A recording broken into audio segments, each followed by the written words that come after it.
ध्यानाभ्यास के लिए कृपया अपने नेत्रों को बंद कर लीजिए।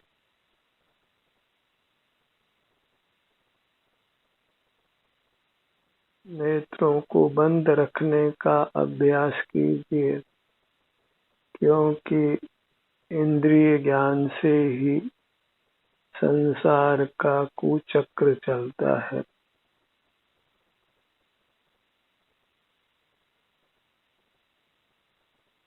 मूर्त पदार्थों को हम 5 इंद्रियों से देखते जानते हैं,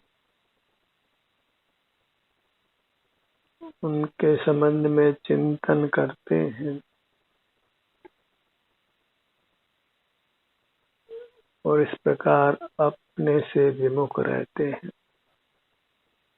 आप स्वयं में ही सुख स्वभावी है, लेकिन इंद्रियों के माध्यम से बहिर्मुख रहता हुआ अपने सुख से विमुख रहता है। इसलिए नेत्रों को बंद रखने का अभ्यास कीजिए। और यदि हम संकल्प करते हैं कि हमको नेत्रों को बंद रखना है, तो फिर आप नेत्रों को बंद रख पाते हैं।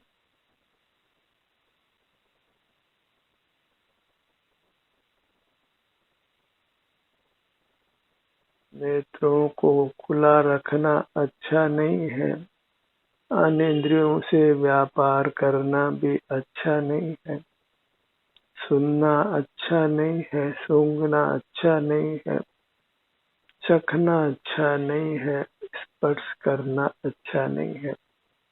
ऐसा यदि निर्धार हो तो फिर हम इंद्रिय ज्ञान का निरोध करने में सफल हो सकते हैं। जिस काम को हम बुराई नहीं जानते, उसको फिर छोड़ने का यत्न नहीं होता और उस बुरे काम की संतति चलती ही रहती है। इस प्रकार अनादि से हम इंद्रिय ज्ञान कर रहे हैं, क्योंकि हमने आज तक इंद्रिय ज्ञान को बुरा नहीं जाना है।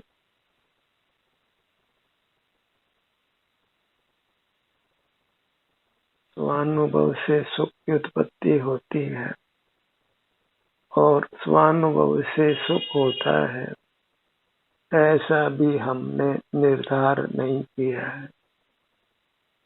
इसलिए हम अंतर्दृष्टि नहीं करते, अपने ही सन्मुख नहीं होते। अपने सन्मुख होना सुख का हेतु है, ऐसा हमने निर्धार नहीं किया है। संकल्प नहीं किया कि हमको अंतर्मुख रहना है, अपने सन्मुख रहना है। तो अपने सन्मुख होने का लाभ नहीं जानने से हम अपने सन्मुख नहीं होते। बिन जाने ते दोष गुणन को कैसे तजिए कहिए। दोष गुण को नहीं जानते हैं तो दोष का त्याग नहीं कर पाते और गुण का ग्रहण नहीं कर पाते। और धर्म का प्रयोजन यही है कि हमको गुण का और दोष का ज्ञान हो।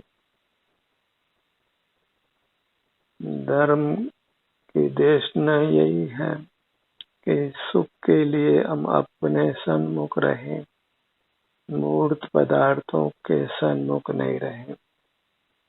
इंद्रिय ज्ञान का निरोध करें और अंतर्दृष्टि कर अपने सुख का वेदन करें। अपने सन्मुख होकर एहसास कीजिए कि आपको सुख शांति होती है या नहीं, और अंतर्मुख होने से आप शांति का अनुभव करते हैं तो आपको सहज यह निर्धार हो जाता है कि मुझे अपने सन्मुख रहना चाहिए, बाह्य जगत के सन्मुख नहीं रहना चाहिए। बाह्य जगत के सन्मुख रहने से सुख अल्प है, विषय का सुख अल्प है और उसके फल में दुख बहुत है। विषय सुख आज भोगते हैं और उसका दुख बहुत काल तक भोगना पड़ता है, क्योंकि उससे संचित कर्म का फल बहुत समय तक आता है। विषयों के सन्मुख रहने से भले ही हम अल्पकाल के लिए सुख पालें, पर उसके फल में दीर्घ काल तक दंड भोगना पड़ता है, दुख भोगना पड़ता है। यह सब विचार करके हमको मूर्त विषयों से विमुख रहना चाहिए और अपने अमूर्त चेतन काया के सन्मुख रहना चाहिए। और एक बार ऐसा निर्धार हो जाए तो फिर हम संसार मार्ग को मिटाकर मोक्ष मार्ग में गति कर सकते हैं। अपने अनुभव रूप रहने का यत्न कर सकते हैं और मूर्त पदार्थों के सेवन से अपने आप को दूर कर सकते हैं।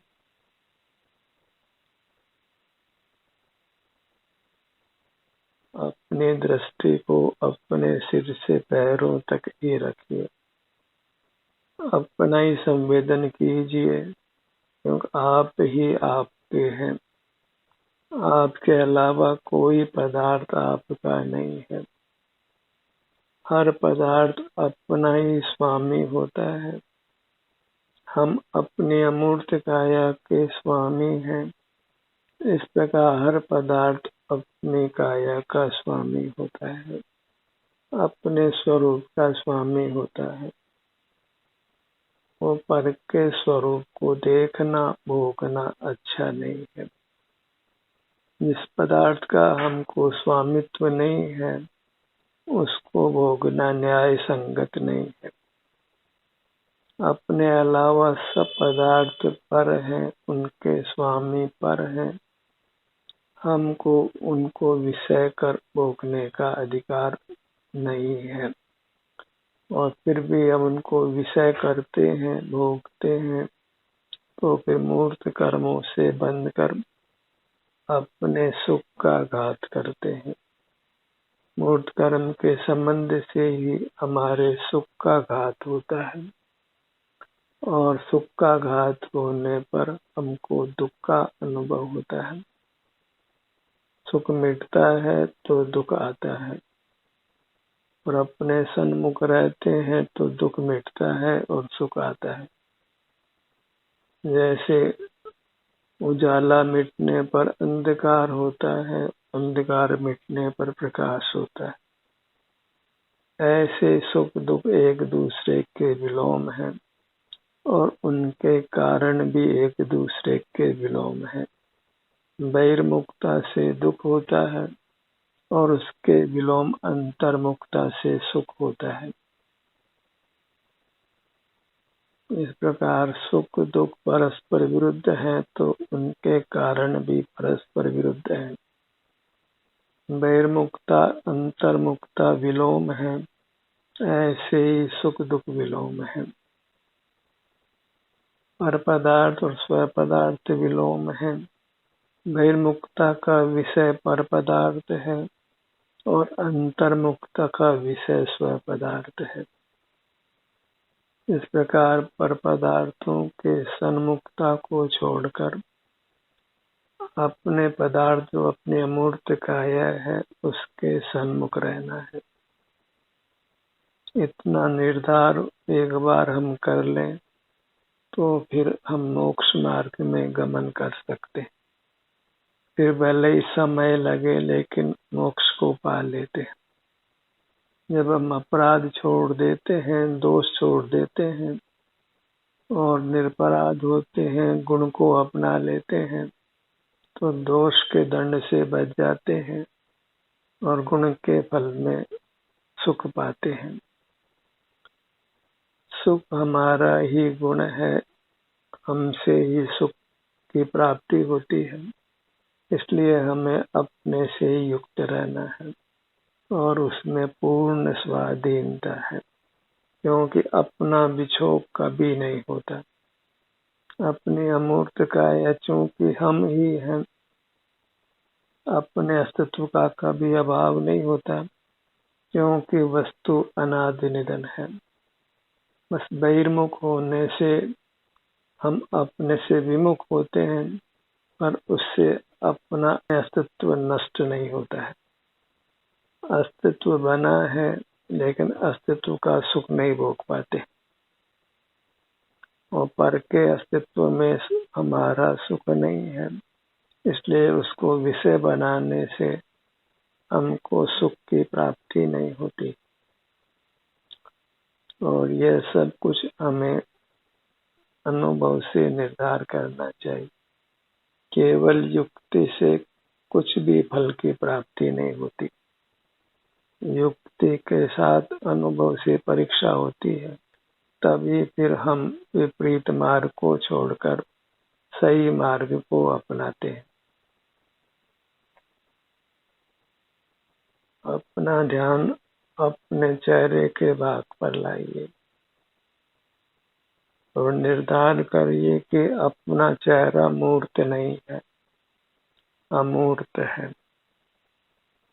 और यहाँ आराम या वेदना में से स्थिति रहती है। अपने सन्मुख होते हैं तो प्रिय या अप्रिय संवेदना मिलती है, और अप्रिय संवेदना इसलिए मिलती है कि हमने बहिर्मुख रहकर कर्म संचित किया है, और कर्म के संचित होने से हमारा सुख बाधित होता है। मूर्त पदार्थों को देखने जानने से हम मूर्त से बनते हैं, फिर उससे प्रभावित होते हैं। कर्म का संबंध हमारे सुख को प्रभावित करता है, उसको प्रकट नहीं होने देता है, और कर्म का संबंध नहीं हो तो हमारा सुख प्रकट हो जाता है। तो हमें कर्म के संबंध होने से अपने आप को बचाना है, और उसके लिए जो पर पदार्थ मूर्त पदार्थ हमारे नहीं है, उनको विषय करना, देखना, जानना, नाना प्रकार से उपयोग में लेना बंद करना है। इसलिए बाह्य पदार्थों को विषय करना छोड़कर अपने सन्मुख होना है। सिर से लेकर ठुड्डी तक अपना मुखमंडल, बिना इंद्रियों के अपना मुखमंडल का क्षेत्र हमको अनुभव में आता है। भले मूर्त मुखमंडल दिखाई नहीं देता हो, पर इसी में मिला हुआ अमूर्त मुखमंडल है, जिसमें आराम या वेदना की स्थिति होने से उसका हमको अनुभव होता है।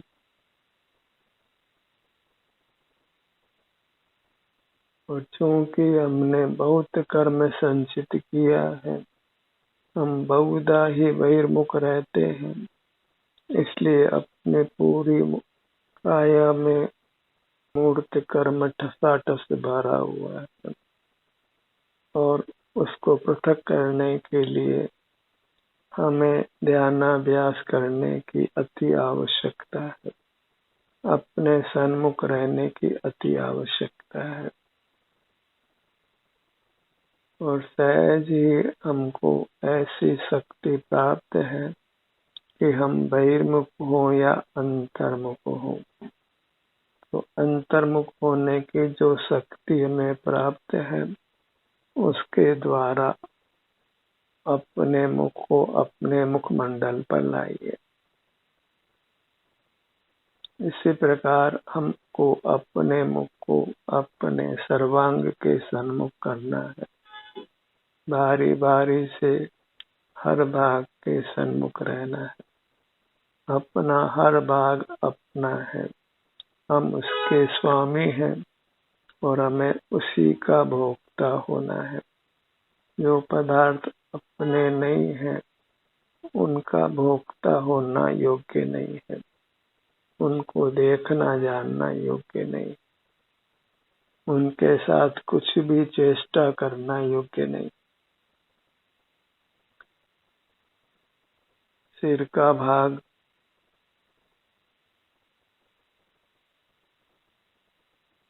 पर से विरक्त होना है और अपने में अनुरक्त होना है। करत करत अभ्यास ते जड़मति होत सुजान। बहिर्मुखता को मेटने का अभ्यास, अंतर्मुख रहने का अभ्यास, ये करते करते हम सकल मूर्त कर्मों के बंधन से छूट जाते हैं। फिर मूर्त से प्रभावित नहीं होते, मूर्त पदार्थों की आवश्यकता नहीं रहती, हम पूरी तरह स्वाधीन होते हैं। वही परमात्मा दशा है। हमको परमात्मा हो जाना है।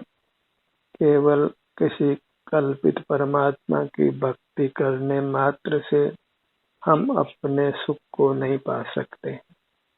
अपने सुख को पाने के लिए हमें अपने से ही युक्त होना होगा, उसका कोई दूसरा विकल्प नहीं है। सुख पाना है तो अपने सुख को ही भोगना है, अपने से ही युक्त रहना है। सुख दुख अपने में ही होता है, क्योंकि सुख दुख रूप से हम ही परिणमन करते हैं। हमारा सुख गुण ही परिणमन करता है। तो अपना सुख गुण सुख रूप से परिणमन करे, इसके लिए अपने सन्मुख रहना है। पर सन्मुख रहने से अपना सुख गुण ही दुख रूप से परिणमन करता है, इसलिए पर सन्मुख नहीं रहना है। सुखी रहने के लिए हमें अपने ही सन्मुख रहना होगा। जब भी हम दुखों से त्रस्त हो जाएं, अपने आप को दुखों से मुक्त करना चाहें, पूर्ण शांति और सुख पाना चाहें, तब अपने सन्मुख हो जाइए।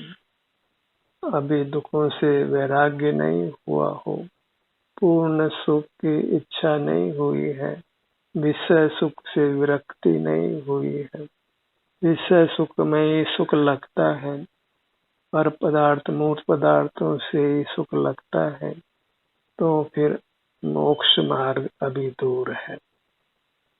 अभी हम परमार्थ सुख पाने के अधिकारी नहीं है।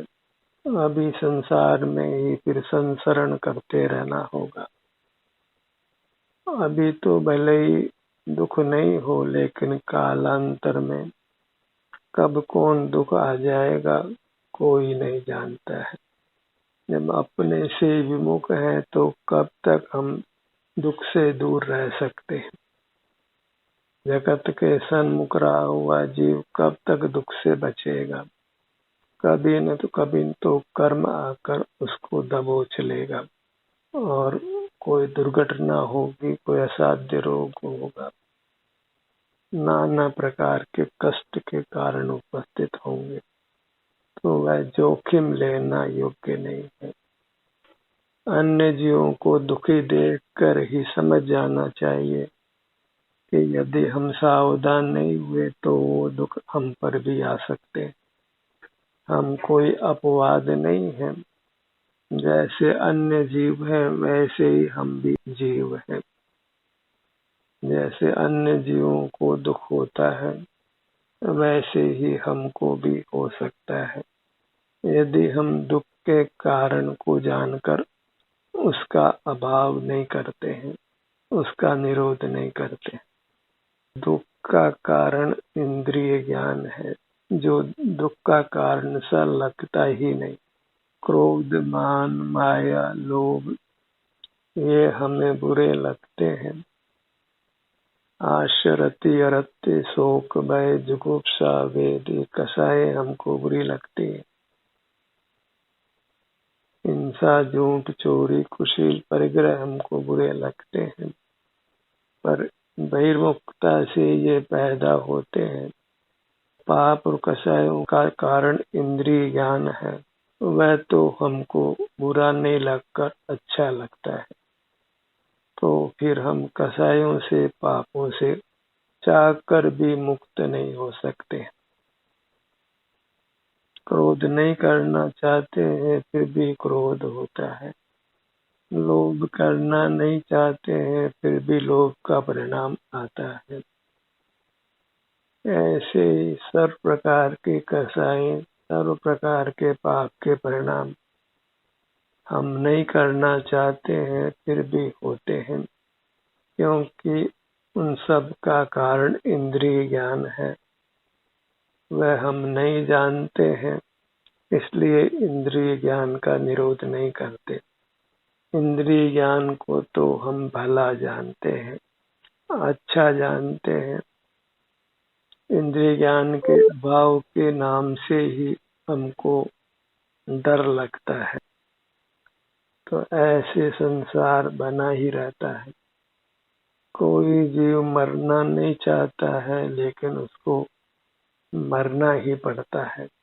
फिर मरकर जन्म का दुख भी भोगना पड़ता है और इच्छा अनुसार बाह्य पदार्थ नहीं प्राप्त होते हैं तो उसका दुख भी भोगना पड़ता है। प्रतिकूल समागम मिलता है, दुर्घटनाएं होती है, रोग आदि होते हैं, नाना प्रकार के दुख भोगने पड़ते हैं। और दुख का स्वरूप जानना हो तो बूचड़ खाने में जाकर देखिए, अस्पतालों में जाकर देखिए, दुखों की भरमार है। अपने आप को दुखों से बचाना वही कर्तव्य है। उसके लिए हमें इंद्रिय ज्ञान का, मूर्त पदार्थों का त्याग करना होगा और अपने अमूर्त काया का, उसके स्वसंवेदन का ग्रहण करना होगा। धर्म मार्ग पर चलना ही होगा। बहिर्मुखता का मार्ग अधर्म का मार्ग है और अंतर्मुखता का मार्ग धर्म का मार्ग है। धर्म हमको सुख में स्थापित करता है, अधर्म हमको दुख में स्थापित करता है।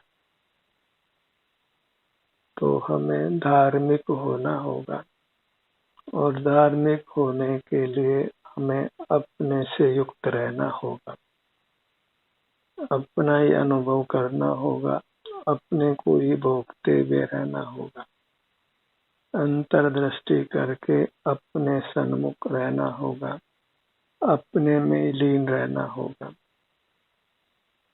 और अपने में लीन हुए बिना किसी प्रकार बहिर्मुखता को मेटा जाना संभव नहीं।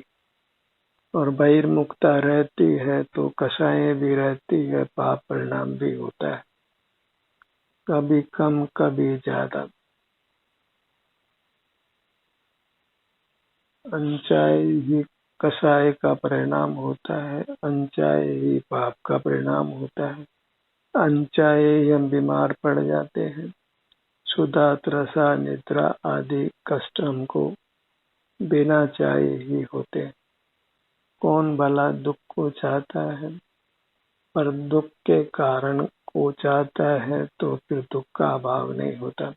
इंद्रिय ज्ञान तो सब कोई चाहते हैं, तो फिर दुखों का अभाव होना संभव नहीं है। और इंद्रिय ज्ञान का निरोध करने के लिए नेत्रों को बंद कर अपने शरीर का एहसास करना है। Close your eyes and feel your body. जब हम बंद आंख करते हैं और अपने शरीर का अनुभव करते हैं तो हमारा आत्मिक शरीर, अमूर्त शरीर ही अनुभव में आता है।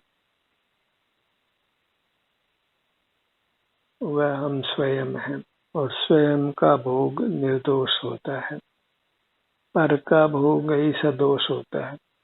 लोक में भी कोई पर पदार्थ को भोगता है तो वह निंदा का पात्र होता है, दंड का पात्र होता है। अपने ध्यान को अपने धड़ भाग पर लाइए। क्योंकि हमारी काया विशाल है, इसलिए हम इसके विभिन्न भागों में विचरण करते हुए, विभिन्न भागों के सुख को भोगते हुए अपना पूरा समय व्यतीत कर सकते हैं। और इस प्रकार परमात्मा हो सकते हैं। इसलिए अपने ध्यान को अपने सिर से पैरों तक ही विचरण कराइए, इसी में विहार करिए। जैसे हंस सरोवर में ही विहार करता है, ऐसे योगी अपने काया रूपी सरोवर में ही अपने मन रूपी हंस का विहार कराते हैं। अपने उपयोग को अपनी काया से जोड़ते हैं, अपनी काया में ही विचरण करते हैं और फिर परम सुख को पा लेते हैं। पूरा धड़ का भाग धड़ के भीतर प्रवेश करिए। इस सैद्धांतिक चर्चा को अपने जीवन में लागू करिए। केवल सैद्धांतिक ज्ञान से कुछ उपलब्धि नहीं है जब तक कि उसको प्रयोग में नहीं लिया जाए, और प्रयोग में लिए बिना तो उस ज्ञान का श्रद्धान भी नहीं होता। अपने ध्यान को अपने दोनों भुजाओं पर लाइए। यह सब कुछ बंद नेत्रों से ही करना है। देशना की उपलब्धि बंद नेत्रों से ही होती। खुले नेत्रों से हम देशना का विषय जो हम स्वयं हैं वहां तक हम पहुंचते ही नहीं हैं। देशना हमारे आत्मिक शरीर की होती है, और यदि हम नेत्रों को बंद कर उसके सन्मुख नहीं होते तो फिर देशना का कुछ भी भाव हमें प्राप्त नहीं होता। देशना का अर्थ ही समझ में नहीं आता। उपदेश जो दिया जा रहा है उसका भाव ग्रहण नहीं होता। इसलिए नेत्रों को बंद रखकर अपने ध्यान को अपने सिर से पैरों तक रखना है, और जैसे भी संवेदना मिले उसको स्वीकार करना है। जैसे हमको जैसा भी रहने के लिए अपना मकान मिला है, हमको उसी में रहना होता है। दूसरे के मकान में रहना चाहे तो फिर दंड ही भोगना पड़ता है।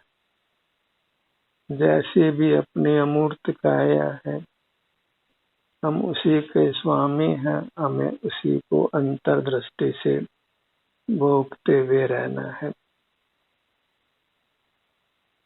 ध्यानाभ्यास का ये सत्र यहीं समाप्त होता है। आपकी सहभागिता के लिए धन्यवाद।